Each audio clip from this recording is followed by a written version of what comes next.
Hello students, आप सबका स्वागत है इग्नाइट हब पे। आज हम लोग बात करने जा रहे हैं एनटीए यूजीसी नेट एग्जाम्स में इकोनॉमिक्स की। इससे पहले वाली वीडियो में मतलब कि क्लास 1 में हमने ये डिस्कस किया था कि इकोनॉमिक्स का बेसिक कॉन्सेप्ट क्या होता है, मीनिंग ऑफ इकोनॉमिक्स क्या होता है, बहुत इंपॉर्टेंट फैक्ट के बारे में हमने स्टडी किया था। आज की क्लास में जो हम टॉपिक करने जा रहे हैं वो है आपका यूटिलिटी एनालिसिस। मतलब कि आज की सेकंड क्लास ऑफ इकोनॉमिक्स में हम यूटिलिटी एनालिसिस के टॉपिक को पढ़ेंगे। तो देखते हैं। सबसे पहले आता है यूटिलिटी एनालिसिस का मीनिंग क्या होता है, उसका कॉन्सेप्ट क्या है, इसकी हम स्टडी यहाँ पे करेंगे। सबसे पहले इसके मीनिंग को समझने की कोशिश करेंगे और साथ ही साथ हम ये देखेंगे कि कौन कौन सी चीजें ऐसी हो सकती हैं जो कि आपके एग्जाम पॉइंट ऑफ व्यू के अकॉर्डिंगली सही हो, इजी हो और साथ ही साथ इम्पॉर्टेंट भी हो। ठीक है, तो स्टार्ट करते हैं यूटिलिटी एनालिसिस की थ्योरी से। तो बेसिकली जो यूटिलिटी एनालिसिस की ये थ्योरी है ये मार्शल के द्वारा दी गई है आपके, और साथ ही साथ इसमें पिगू और जितने भी अदर इकोनॉमिस्ट थे उन्होंने इस थ्योरी को दिया है। ठीक है, बेसिकली कंज्यूमर डिमांड की या बात करें कंज्यूमर बिहेवियर की, ये फर्स्ट थ्योरी बनती है, थ्योरी ऑफ कंज्यूमर डिमांड भी कहा जाता है, जो कि मार्शल के द्वारा, पिगू के द्वारा और साथ ही साथ जो भी इनके सपोर्टर्स थे, मतलब कि मार्शल के जितने भी लोग सपोर्टर्स थे उनके द्वारा यूटिलिटी एनालिसिस की जो थ्योरी है वो आपको दी गई है। अब बात करते हैं बेसिकली यूटिलिटी ये जो टर्म है इसका मीनिंग क्या होता है, इसका मतलब क्या होता है, अब उसको डिस्कस करते हैं। अगर हम डेफिनेशन की बात करें तो the term utility refers to the quantity, basically किसको डिफाइन करता है, ये क्वांटिटी को डिफाइन करता है, of a commodity by virtually of which it satisfy human wants. मतलब कि ओवरऑल अगर बोला जाए तो यूटिलिटी क्या होता है, एक कमोडिटी की क्वांटिटी होती है, वो क्वांटिटी होती है जो कि हमें सेटिस्फाई कर देती है ह्यूमन के वांट्स को। मतलब ह्यूमन वांट्स को सेटिस्फाई करने वाली जो क्वांटिटी है वो क्या कहलाती है, आपकी यूटिलिटी कहलाती है। अगर सिंपल वर्ड से बात करें तो तीन वर्ड इसको क्लियरली डिफाइन करते हैं, वो क्या है आपके, वांट सेटिस्फाइंग पावर। मतलब कि यूटिलिटी को हम क्या कहते हैं, आपकी वांट सेटिस्फाइंग पावर के नाम से भी जानते हैं। और ये कब होती है, जब हम किसी कमोडिटी को कंज्यूम करते हैं, किसी कमोडिटी को खाते हैं, उससे मिलने वाली जो सेटिस्फेक्शन है, जो हमारी इच्छाओं को, हमारी वांट को, हमारी रिक्वायरमेंट को सेटिस्फाई करती हैं, वही पावर क्या कहलाती है, आपकी यूटिलिटी कहलाती है। ओवरऑल कहा जाए कि कोई भी चीज अगर मैंने खाई है, मतलब कि मैंने कोई भी चीज कंज्यूम की है, उससे मिलने वाली सेटिस्फेक्शन क्या कहलाएगी, आपकी यूटिलिटी कहलाएगी। अब देखिए बात करते हैं, हम एग्जाम्पल लेते हुए चलते हैं। तो यहाँ बात कर रहे हैं हम एक एग्जाम्पल की। ठीक है, तो एग्जाम्पल बेसिकली हम लेंगे आपका कि मैंने भूख लगी है, मुझे बहुत तेज भूख लगी है, हम उसी की बात करते हैं। ठीक है, अब जब मुझे भूख लगी है तो मैंने सोचा कि सबसे पहले कुछ खाया जाए। ठीक, जैसे ही मैंने क्या किया, फर्स्ट कमोडिटी कंज्यूम की, जैसे ही फर्स्ट कमोडिटी कंज्यूम की, उससे कहीं ना कहीं मुझे क्या मिला होगा, सेटिस्फेक्शन तो गेन हुआ ही होगा। ठीक है, फर्स्ट कमोडिटी जैसे ही कंज्यूम की उससे मुझे क्या मिला, a level of satisfaction receive हुआ। इसी लेवल ऑफ सेटिस्फेक्शन को, ये जो शांति मुझे मिली, मतलब कि पहला खाना खाते ही मैं काफी दिन से भूखी थी, तो जैसे ही मैंने पहला खाना खाया उससे मिलने वाली जो खुशी थी, जो सेटिस्फेक्शन थी, मेनली कहा जाए जो फीलिंग थी, वही क्या कहलाएगा, आपका क्या बन जाएगा, वो आपका यूटिलिटी होता है। मतलब कि क्या होता है, जो भी वांट सेटिस्फाइंग पावर होती है वो क्या बन जाती है, आपकी यूटिलिटी बन जाती है। ठीक है, यही बात यहाँ पे आपसे कही जा रही है, यही कॉन्सेप्ट समझाने की बात की जा रही है। तो इस स्लाइड से या इस चीज से आपको क्या पता चला, कोई भी सेटिस्फेक्शन जो हम रिसीव करते हैं किसी कम्युनिटी को खाने के बाद या किसी कम्युनिटी के कंजम्पशन के बाद, वो क्या बन जाती है, आपकी यूटिलिटी बन जाती है। ठीक है, किसी भी चीज को, कमोडिटी को अगर मैंने कंज्यूम कर लिया है, खा लिया है, उससे मिलने वाली जो सेटिस्फेक्शन है वो क्या कहलाएगा, आपका यूटिलिटी कहलाएगा। ठीक है, ये कॉन्सेप्ट क्लियर, इतना ही अभी तक इसमें इंपॉर्टेंट था जो अभी हमने यहाँ पे देखा। अब बात करते हैं आगे और देखते हैं आपका कि मेन कॉन्सेप्ट और कौन कौन से हो सकते हैं। अब देखो, जो आपकी यूटिलिटी होती है वो बेसिकली दो चीजों में डिवाइडेड होती है, एक होती है आपकी टोटल यूटिलिटी, तो दूसरी होती है आपकी मार्जिनल यूटिलिटी। अब ये टोटल यूटिलिटी क्या होता है और ये मार्जिनल यूटिलिटी क्या होता है, अब हम इसको देखने की कोशिश करते हैं। राइट, अब देखो, सबसे पहले बात करेंगे हम टोटल यूटिलिटी के बारे में। ये टोटल यूटिलिटी क्या होती है? जितनी भी कमोडिटी, यूनिट्स ऑफ कमोडिटी मैं कंज्यूम करती हूँ, मतलब कि जितनी भी यूनिट्स ऑफ कमोडिटी मैं कंज्यूम करूंगी, उससे मिलने वाली टोटल सेटिस्फेक्शन, कंजम्पशन करने के बाद मिलने वाली टोटल सेटिस्फेक्शन ही क्या कहलाती है? आपकी यूटिलिटी कहलाती है। मतलब कि देखा जाए कि मैंने अगर 10 रोटी खाई या 20 रोटी खाई या 50 रोटी खाई, जितना भी ओवरऑल मैंने कंजम्पशन किया, उस ओवरऑल कंजम्पशन से मिलने वाली सम टोटल यूटिलिटी, मतलब कि टोटल, मतलब कि जितना भी मैंने कंजम्पशन किया है उसका जो टोटल होगा, जो सेटिस्फेक्शन का टोटल होगा, वही क्या बन जाएगा? आपका टोटल यूटिलिटी बनता है। ठीक है, ये कॉन्सेप्ट हो गया आपका टोटल यूटिलिटी का।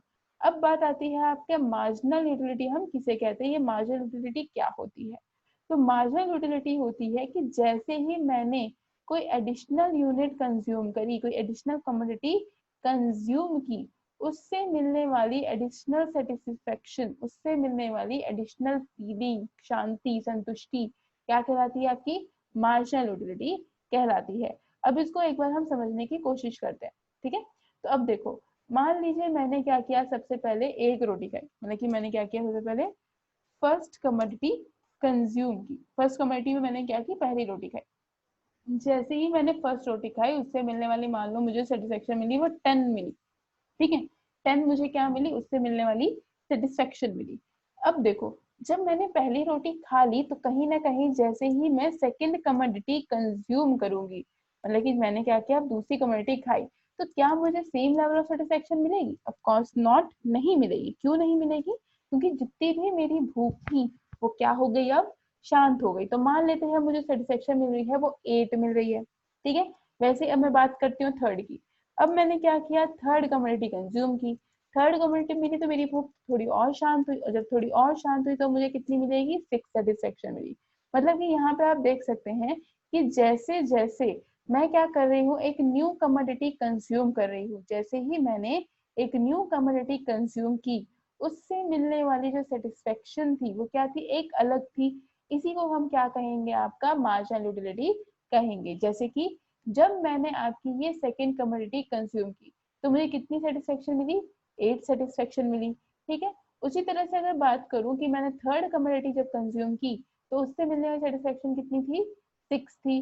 तो ये क्या बताता है? यहाँ पे जो फिगर्स आपकी लिखी हुई हैं 10, 8 एंड 6, ये बताता है कि जितनी भी एडिशनल यूनिट हम कंज्यूम कर रहे हैं, कोई भी नेक्स्ट यूनिट हम जैसे ही कंज्यूम करते हैं, उससे हमें एक अलग अलग तरह की डेरिवेशन होती है। वही क्या बन जाती है? आपकी मार्जिनल यूटिलिटी बनती है। ठीक है, कॉन्सेप्ट क्लियर हो गया? तो हमें क्या पता चला? यहाँ पे दो कॉन्सेप्ट, टोटल यूटिलिटी का कॉन्सेप्ट पता चला, और साथ ही साथ हमने देखा कि मार्जिनल यूटिलिटी क्या होती है। अब इसको हम और डिटेल में पढ़ते हैं, और साथ ही साथ इसका एक शेड्यूल, एक टेबल और एक ग्राफ की हेल्प से भी समझने की कोशिश करते हैं। जो अभी हम एग्जाम्पल ले रहे थे, हम क्या करेंगे, अब उसी एग्जाम्पल में यहाँ पे यूज करेंगे और कोशिश करेंगे उसे और ज्यादा समझने की। तो देखो, पहले क्या हुआ, जो हमें भूख लगी थी तो हमने एक भी रोटी यहाँ पे नहीं खाई, मतलब फर्स्ट केस में देखो 0 यूनिट, हमने कोई भी कम्युनिटी परचेज नहीं की, कोई भी कम्युनिटी में अभी नहीं खाई। जब नहीं खाए तो मार्जिनल यूटिलिटी भी क्या रही? 0 रही, क्योंकि कोई शांति नहीं मिली, कोई सेटिस्फेक्शन ही नहीं मिली। और जब हमने कुछ खाया ही नहीं तो टोटल यूटिलिटी भी कितनी रही? आपकी 0 रही। अब जैसे ही मैंने पहली रोटी खाई, क्योंकि भूख लगी थी तो पहली रोटी खाई, उससे जो मुझे सेटिस्फेक्शन मिला वो कितना मिला? 20 मिला। ठीक है, ये क्या मिला मुझे? सेटिस्फेक्शन मिला।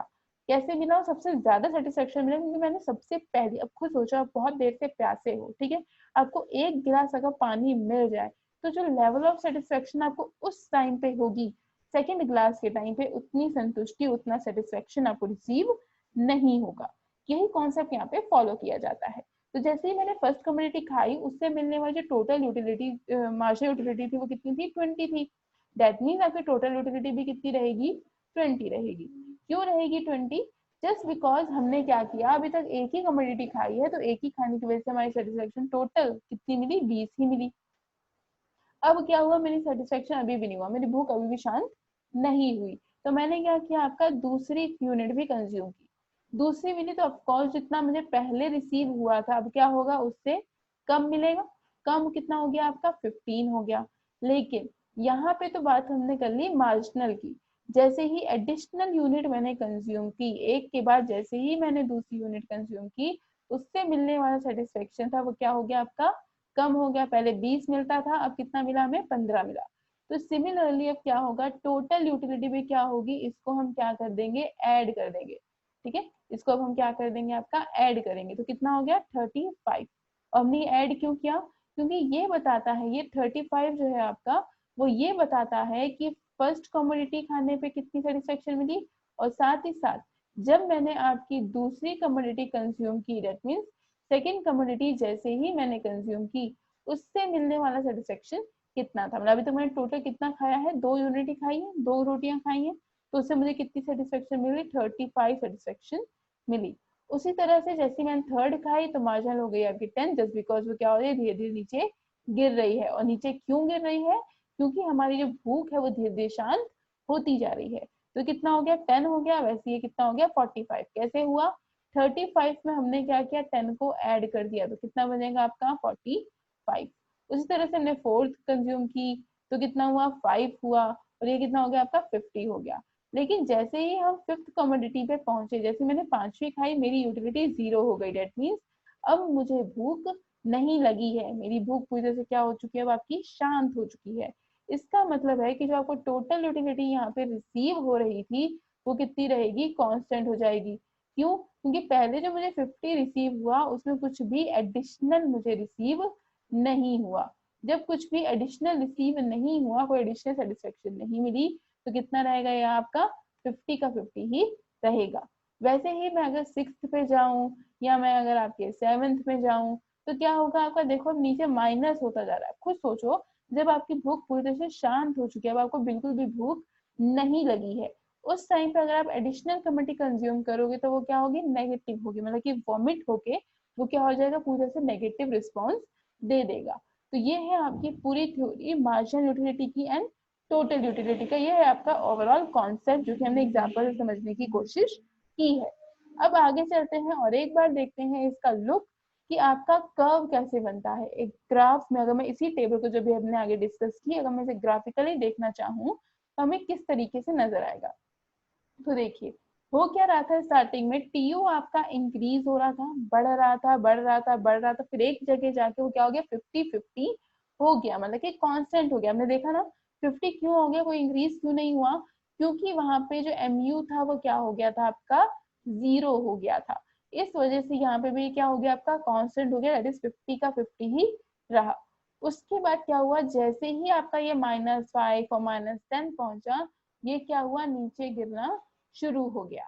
ये जो ओवरऑल कॉन्सेप्ट है, ये जो ओवरऑल कर्व है, इसे हम कहते हैं यूटिलिटी कर्व। ठीक है, एक चीज और इसमें जो रह गई है ध्यान में, उसको हमें समझना जरूरी है, बहुत ज्यादा जरूरी है। और वो कॉन्सेप्ट ये है कि जो यूटिलिटी होती है, मतलब कि जो हमने पढ़ा वांट सेटिस्फाइंग पावर होती है, हम इसे मेजर कर सकते हैं। बट मेजर किस में करते हैं, हमें हमेशा इसे कार्डिनल, ठीक है, कार्डिनल में हम इसे मेजर करते हैं। अब देखो, दो तरह के कॉन्सेप्ट होते हैं, एक होता है आपका कार्डिनल और एक होता है आपका ऑर्डिनल। ठीक है, कार्डिनल क्या होता है, जो काउंटिंग आपकी 1 2 3 लिखी होती है, 1 2 3 4 5, इस तरह से जो भी लिखा होता है, ये आपका कार्डिनल होता है। और जो चीज आपको ऑर्डर में दी जाती है, जैसे कि मान लीजिए फर्स्ट हो गया, देन आपका सेकंड हो गया, ये सब क्या हो गया, एक ऑर्डर है, तो इसीलिए हम इसे ऑर्डिनल कहते हैं। तो जो भी आपका कॉन्सेप्ट होता है, यूटिलिटी का जो कॉन्सेप्ट है, हम इसे मेजर किस में करते हैं, आपका कार्डिनल में इसे मेजर किया जाता है। ठीक है, और मेजर करने के बाद जैसे हमने देखा है कि अगर मैं डिस्टेंस को मेजर कर रही हूँ, मतलब कि अगर मैं चाहती हूँ डिस्टेंस कितनी हो पता चल जाए, तो हम किसे मेजर करते हैं, किलोमीटर में। वैसे अगर बात की जाए आपके टाइम मेजरमेंट की, तो हम उसे मेजर करते हैं सेकंड में। उसी तरीके से जो आपकी यूटिलिटी होती है, हम इसे भी क्या करते हैं, मेजर करते हैं। मतलब किसमें मेजर करते हैं, यूटिल्स में। ठीक है, यूटिलिटी जो है आपकी, वो मेजर की जाती है किसमें, यूटिल्स में मेजर की जाती है। ठीक है, ये कॉन्सेप्ट यहाँ पे समझना जरूरी था। मतलब कि जो मैं ये बोल रही थी, यहाँ पे 50 हुआ, 50 होके कांस्टेंट हो गया, देन डिक्रीज होने लगा, यहाँ -5 हो गया, यहाँ -10 हो गया, ये पूरा कॉन्सेप्ट किसमें मेजर किया गया, आपका यूटिल्स में मेजर किया जाएगा। जैसे डिस्टेंस किलोमीटर, टाइम सेकंड, वैसे ही यूटिलिटी आपका किसमें मेजर होता है, यूटिल से मेजर होता है। ये बात यहाँ पे ध्यान देने वाली थी, ठीक है। ये कॉन्सेप्ट यहाँ पे क्लियर हो गया। और हमें ये भी पता चल गया कर्व कैसे बनता है, पहले टीयू इंक्रीजिंग फॉर्म पे होता है, देन कांस्टेंट होता है, फिर क्या होता है, नीचे गिरना शुरू हो जाता है। वहीं बात करें एमयू की तो वो डिक्रीजिंग ही है, वो नीचे गिर रहा है, लेकिन पहले पॉजिटिव था, फिर जीरो हो गया और फिर क्या हो गया, नेगेटिव। अब बात आती है हमें इसे समझने की क्यों जरूरत थी, क्योंकि अब जो हमें डिस्कस करना है वो है आपके रिलेशनशिप, ठीक है।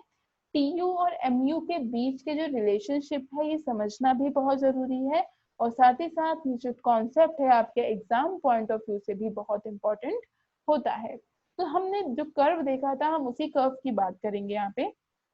क्या होता है कर्व के अकॉर्डिंग, टीयू इंक्रीज करता है। अभी हमने देखा स्टार्टिंग फेज जो था उसका, टीयू ने क्या किया, इंक्रीज करना शुरू किया। और कैसे किया, as long as MU is positive, जब तक एमयू पॉजिटिव था, मतलब कि एमयू वैसे भी डिक्रीज कर रहा है, नीचे ही गिर रहा है, लेकिन जब तक वो पॉजिटिव है तब तक टीयू क्या करेगा आपका, इंक्रीज करेगा, राइट। सेकेंड केस क्या हुआ, जैसे ही एमयू डिक्रीज करते करते जीरो पे पहुंचा, वैसे ही टीयू भी क्या हो गया, अपने मैक्सिमम पे पहुंच गया। हमने देखा था कि टीयू किस पे था आपका, 50 पे था, जहाँ पे वो कांस्टेंट हुआ। दैट मीन 50 उसका क्या था, मैक्सिमम पॉइंट था। और वो कब पहुंचा वहां पे, जब एमयू हो गया आपका जीरो। उसी तरीके से जब एमयू आपका नेगेटिव हो जाता है तब टीयू भी क्या करता है, डिक्रीज करना शुरू कर देता है, ठीक है। अब यही बताया है कि डिक्रीजिंग एमयू, एमयू अगर डिक्रीज कर रहा है तो वो ये बताता है कि टीयू इंक्रीज कर रहा है डिक्रीजिंग रेट के साथ, डिक्रीजिंग रेशियो के साथ। अब देखो यहाँ पे एक नया टर्म आया, डिक्रीजिंग रेशियो के साथ। अभी तो हमने देखा कि टीयू आपका इंक्रीज कर रहा है, राइट, हमने अभी यही देखा। तो यहाँ पे डिक्रीजिंग रेशियो क्या है, अब देखो जिस स्पीड से टीयू में इंक्रीज आ रही है, मतलब कि इंक्रीजिंग क्या, जो गैप आ रहा है सिर्फ टीयू में, पहले उसने कितना इंक्रीज किया, फिर कितना किया, फिर कितना किया, देखिए जो टीयू के बीच की जो गैपिंग आ रही है, टीयू आपस में जो गैपिंग आ रही है वो क्या हो रही है, धीरे धीरे कम होती जा रही है, धीरे धीरे क्या हो रही है आपकी, वो डिक्रीज होती जा रही है। देखो ये जो डायग्राम है इसकी हेल्प से देखो, पहले क्या हुआ था, टीयू आपका इंक्रीज हो रहा था, राइट, स्टार्टिंग में 20, ठीक, फिर कितना हुआ 35, डिफरेंस कितने का है आपका, यहाँ पे 15 का डिफरेंस आया। 35 के बाद कितने पहुंचा, 45, ऑफकोर्स ये इंक्रीज हो रहा है, लेकिन डिफरेंस अब कितने का है, यहाँ पे 10 का डिफरेंस आया। उसके बाद 45 से 50, दैट मीन्स इंक्रीज तो अभी भी आया, लेकिन डिफरेंस कितने का आया, 5 का। पहले 15, फिर 10, फिर 5, मतलब कि इसमें जो इंक्रीज हो रहा है किस रेट से हो रहा है, डिक्रीजिंग, धीरे धीरे इसका जो डिफरेंस है वो क्या होता जा रहा है आपका, नीचे को गिरता जा रहा है। यही वजह है आपके इस केस की, और यही वजह है इस रिलेशनशिप की, कि एमयू डिक्रीज करता है, इसका मतलब टीयू इंक्रीज कर रहा होगा अपने डिक्रीजिंग रेशियो के साथ, अपने डिक्रीजिंग रेट के साथ, ठीक है। आई थिंक ये वाला कॉन्सेप्ट आपको क्लियर हो चुका होगा, मतलब कि कैसे इंक्रीज हुआ और कैसे डिक्रीज हुआ। अब हमें पढ़ना है, नेक्स्ट कॉन्सेप्ट आता है the law of diminishing marginal utility. अब देखो अभी हमने ये तो पढ़ा कि एमयू क्या हो रहा है आपका, डिक्रीज हो रहा है, एमयू क्या हो रहा है, नीचे गिर रहा है, पहले पॉजिटिव फिर जीरो फिर नेगेटिव, ये तो हमने देखा। लेकिन ऐसा क्यों हो रहा है, क्या वजह है ऐसा होने की, और ये क्यों हमेशा एमयू ही आपका डिक्रीजिंग होता है, वाई टीयू डिक्रीजिंग नहीं होता, टीयू हमेशा नीचे को गिरता हुआ हमें क्यों नहीं दिखता। अब हम उसकी बात यहाँ पे करने जा रहे हैं। तो जो मेनली लॉ है आपका, law of diminishing marginal utility, वो कहता है कि जैसे ही जैसे मोर एंड मोर यूनिट हम कंज्यूम करते रहेंगे किसी भी कमोडिटी की, मतलब कि ज्यादा से ज्यादा कमोडिटी जैसे जैसे हम कंज्यूम करते रहेंगे, वैसे वैसे जो भी आपकी मार्जिनल यूटिलिटी है वो क्या होती जाएगी, डिक्रीज होती जाएगी। सीधी बात है, अगर मैं मान लो पहले क्या करती थी, कंजम्पशन का जो मेरा रेट था, मैं उसकी पहले बात करती हूँ, ठीक है। पहले मैंने क्या किया, एक रोटी खाई, ठीक है, 1 कमोडिटी कंज्यूम की, उससे जो मुझे खुशी मिली, जो भूख मिली, वो कितनी मिली, 10 मिली, ठीक। उसके बाद मैंने दूसरी रोटी खाई, दूसरी रोटी खाई तो क्या मेरी भूख पहले जैसी रहेगी, नहीं, क्यों क्यों नहीं रहेगी, क्योंकि मेरी भूख तो थोड़ी शांत होगी ना, पेट में कुछ चला गया, पेट में एक रोटी जा चुकी है, तो क्या होगा आपका सेटिस्फेक्शन कम हो गई, मान लो 8 हो गई, ठीक है। वैसे ही मैंने 3 कंज्यूम की, तीसरी रोटी खाई, अब हो गई आपकी 5, वैसे ही मैंने 4th खाई, अब मेरी हो गई 3। मतलब क्या कहना चाह रहा है कि जैसे जैसे मैं यूनिट को चेंज करती जा रही हूँ, नई यूनिट खाती जा रही हूँ, जो उससे मुझे खुशी मिल रही थी, जो सेटिस्फेक्शन मिल रहा था, वो क्या हो जाएगा, धीरे धीरे कम हो जाएगा। यही वजह है आपकी कि एमयू हमेशा आपका डिक्रीजिंग रहता है। अब जो नेक्स्ट कॉन्सेप्ट आता है आपका, वो कहता है आपसे कि जो कॉन्सेप्ट है law of diminishing marginal utility का जो कॉन्सेप्ट है सबसे पहले H गॉसन ने दिया था। ये बहुत इंपॉर्टेंट है। सबसे पहले law of diminishing marginal utility का जो पूरा फॉर्मेट है, जो पूरा कॉन्सेप्ट है, वो किसने दिया था? H गॉसन ने दिया था। कब दिया था? आपके 1854 में दिया था, जिसका नाम रखा गया था Gossen's first law. Clear? H Gossen ने सबसे पहले आपका लॉ ऑफ डिमिनिशिंग का कॉन्सेप्ट दिया 1854 में, जिसका नाम उन्होंने रखा था गॉसन्स फर्स्ट लॉ। ठीक है। बट हुआ क्या, आपके मार्शल ने कुछ टाइम बाद, जब उनका टाइम पीरियड आया 19 का, तब मार्शल ने क्या किया, इसको नया नाम दे दिया the law of diminishing marginal utility. मतलब कि अगर बोला जाए कि law of diminishing marginal utility concept किसका है, तो वो H गॉसन का कॉन्सेप्ट है, जो कि कब दिया गया आपको? 1854 में दिया गया। और इसका नाम एक्चुअल में क्या है? गॉसन्स फर्स्ट लॉ इसका नाम है, जिसको कि मार्शल ने, आपके अल्फ्रेड मार्शल, जो आपके साइंटिफिक इकोनॉमिक्स के फादर भी कहे जाते हैं, इन्होंने क्या किया, इसका नाम चेंज कर दिया। और नाम चेंज करके क्या रख दिया? Law of diminishing marginal utility, कि आज की डेट में हम पढ़ते हैं। अब देखते हैं कि law of diminishing marginal utility को और किन किन नामों से जाना जाता है, किन किन नामों से जानते हैं। तो सबसे पहले आता है आपका फंडामेंटल लॉ ऑफ सेटिस्फेक्शन कहा जाता है, फंडामेंटल साइकोलॉजिकल लॉ कहा जाता है, और आपका गॉसन्स का फर्स्ट लॉ भी इसको कहा जाता है। ठीक है। ये आता आपका main law of diminishing marginal utility, जो कि क्या बताता है कि जैसे जैसे हम नई कमोडिटी कंज्यूम करते जाते हैं, उससे मिलने वाली जो सेटिस्फेक्शन है, जो खुशी है, वो क्या हो जाती है? धीरे धीरे खत्म होने लगती है। अब आता है कुछ बेसिक एजम्पशन। हमें पता है कि इकोनॉमिक्स में जितनी भी थ्योरीज हम पढ़ते हैं या जितने भी लॉज हम पढ़ते हैं, वो कुछ एजम्पशन के ऊपर बेस्ड होते हैं। तो एजम्पशंस क्या है आपके, अब हम उसको डिस्कस करेंगे, उसको जानने की कोशिश करेंगे। तो कहता है कि जब भी हमें किसी प्रोडक्ट से मिलने वाली यूटिलिटी को मेजर करना पड़ता है, नापना पड़ता है, मेजरमेंट करनी पड़ती है, तो हम हमेशा क्या करते हैं? Standard unit of a commodity he consume करते हैं। Standard unit of a commodity का मतलब है कि मान लो मुझे क्या लगी है, प्यास लगी, मैं गला सूख रहा है, तो मैंने क्या किया, मुझे बहुत तेज प्यास लगी थी, तो पहले मैंने क्या किया, एक बॉटल, मतलब कि पूरी एक बॉटल भर के मैंने क्या किया, पानी पी लिया। पूरी ये बॉटल है वो भर के मैंने क्या किया, पानी पी लिया। ठीक है। अब जब मैंने पूरी बॉटल पी ली, तो ऑफकोर्स मेरे को क्या होगा, प्यास कम हो जाएगी, बट प्यास अभी भी लगी है। तो उसके बाद मैंने क्या किया, एक गिलास भर के क्या किया, पानी पिया। ठीक है। ग्लास के बाद अभी प्यास लगी, तो मैंने क्या किया, अब क्या किया, एक कप भर के पूरा का पूरा पानी यहाँ पे मैंने पी लिया। कप भी पी लिया, अभी भी थोड़ी बहुत प्यास है, तो अब मैंने नेक्स्ट क्या किया, यहाँ पे एक चम्मच ली, मतलब कि एक स्पून का यूज किया, और उस स्पून से क्या किया, पानी पीना शुरू कर दिया। इस तरीके से अगर हम कंजम्पशन करेंगे तो यूटिलिटी हम कभी भी मेजर नहीं कर सकते, राइट। तो अब हमें क्या करना चाहिए, एक स्टैंडर्ड यूनिट निकालनी चाहिए। जैसे कि अगर मुझे पानी पीना है तो मैं सिर्फ कप का यूज करूंगी, या फिर सिर्फ ग्लास का यूज करूंगी, जिससे कि एक स्टैंडर्ड क्वांटिटी में क्या कर सकूं, कंज्यूम कर सकूं, जिससे कि यूटिलिटी का जो मेजरमेंट है वो आसानी से हो सके, राइट। तो ये आपका पहला अजम्पशन होता है कि कोई भी कमोडिटी की अगर हम कंजम्पशन कर रहे हैं, तो उस टाइम पे जो यूनिट कंज्यूम होगी वो क्या होगी, स्टैंडर्ड होगी। इसके बाद आता है consumption of a commodity in continuous. जो भी हम कमोडिटी खाएंगे, कंज्यूम करेंगे, वो क्या होनी चाहिए, आपकी कॉन्टिन्यूअस होनी चाहिए।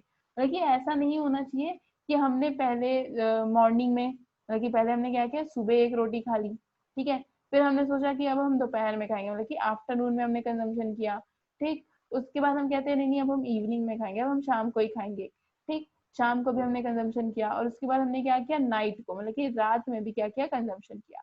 ऐसा नहीं होना चाहिए। मतलब कि आपका जो कॉन्सेप्ट है वो कहता है कि अगर हम कंजम्पशन करने जा रहे हैं, कंजम्पशन कर रहे हैं किसी भी कमोडिटी का, और हम यूटिलिटी को मेजर करना चाहते हैं, तो वो क्या होना चाहिए, एकदम कॉन्टिन्यूअसली चलते रहना चाहिए। और कब तक चलना चाहिए, जब तक आपको अ लेवल ऑफ सेटिस्फेक्शन ना मिल जाए। ठीक है। हमें क्या करना है, जब तक हमारी भूख शांत नहीं होती, तब तक हमें क्या करना है, सारी की सारी कमोडिटी कंज्यूम करते जाना है। और कब तक करना है, जब तक हमें सेटिस्फेक्शन नहीं मिल जाती, एक यूटिलिटी हमें अचीव, मतलब कि पूरी तरह से हमारी भूख शांत नहीं होती। इसके बाद हम सोचते हैं, जो डिसाइड करते हैं वो होता है कि इनकम में, कंज्यूमर की इनकम में कोई परिवर्तन नहीं होना चाहिए, कोई चेंज नहीं होना चाहिए। क्योंकि अगर इनकम में चेंज होगा तो कहीं ना कहीं कम्युनिटी की कंजम्पशन में भी चेंज होगा। साथ में टेस्ट एंड प्रेफरेंस भी कंज्यूमर का नहीं बदलना चाहिए। मतलब कि अगर उसने मीठा खाना स्टार्टिंग में शुरू किया है तो एंड तक वो क्या करेगा, वही सेम प्रोडक्ट कंज्यूम करेगा, उसके टेस्ट में चेंज नहीं होगा। ये नहीं कि मीठा मीठा खाते खाते वो नमकीन खाना शुरू कर दे, ऐसा नहीं होता है। तो ये है आपकी बेसिक एजम्पशन जो कि आपके law of diminishing marginal utility में आती है। और किसने दिया था ये कॉन्सेप्ट? एच गॉसन ने दिया था, और नाम क्या था? गॉसन फर्स्ट लॉ इसका नाम हुआ करता था, जिसको कि मार्शल ने क्या कर दिया था, चेंज कर दिया, मतलब रीनेम कर दिया था, और नया नाम क्या रखा? Law of diminishing marginal utility. I think ये वीडियो आपको थोड़ी बेनिफिशियली लगी होगी, और यूटिलिटी एनालिसिस का जितना भी ओवरऑल कॉन्सेप्ट था कि यूटिलिटी का मीनिंग क्या होता है, type of utility, that is total utility and marginal utility क्या होता है, इसे हमने एग्जांपल के थ्रू समझा, बाय कर्व समझा। देन इसका रिलेशनशिप, जो रिलेशनशिप था आपका टीओ एंड एमयू का, वो बहुत ज्यादा इंपॉर्टेंट कॉन्सेप्ट है, बहुत इंपॉर्टेंट है आपके एग्जाम पॉइंट ऑफ व्यू से। उसके बाद हमने देखा कि law of diminishing marginal utility क्या होता है, किसके द्वारा दी गई है, कब दी गई है, इसका और क्या क्या क्या नाम होता है, किन किन नामों से जानते हैं, एंड द बेसिक एजम्पशंस। लेकिन लॉ को पढ़ने के लिए जो आपका बेसिकली लॉ ऑफ यूटिलिटी है, law of diminishing marginal utility, इसको पढ़ने के लिए क्या क्या एजम्पशन की गई है, यूटिलिटी को मेजर करने के लिए हम कौन कौन सी बेसिक एजम्पशंस लेके चलते हैं, इसके बारे में आज की क्लास में हमने डिस्कस किया। नेक्स्ट क्लास में हम एक नए कॉन्सेप्ट के साथ आपके सामने आएंगे और कोशिश करेंगे कि नेट का एग्जाम होते होते इकोनॉमिक्स के जो आपका सेकंड पेपर है मेनली, उसके सभी कॉन्सेप्ट को हम क्लियर करें, और जो मेन इंपॉर्टेंट टॉपिक्स हैं, जो मेन इंपॉर्टेंट चीजें हैं, मेनली हम उसको यहाँ पे कवर करें। अगर आपने अभी तक लाइक नहीं किया तो प्लीज लाइक कीजिए, सब्सक्राइब कीजिए, अपने फ्रेंड्स तक पहुंचाने की कोशिश कीजिए, जस्ट बिकॉज वो इस वीडियो को पढ़ के समझ के अपने कॉन्सेप्ट को क्लियर कर सकें, और साथ ही साथ अपनी प्रिपरेशन बहुत अच्छे तरीके से कर सकें। Thank you.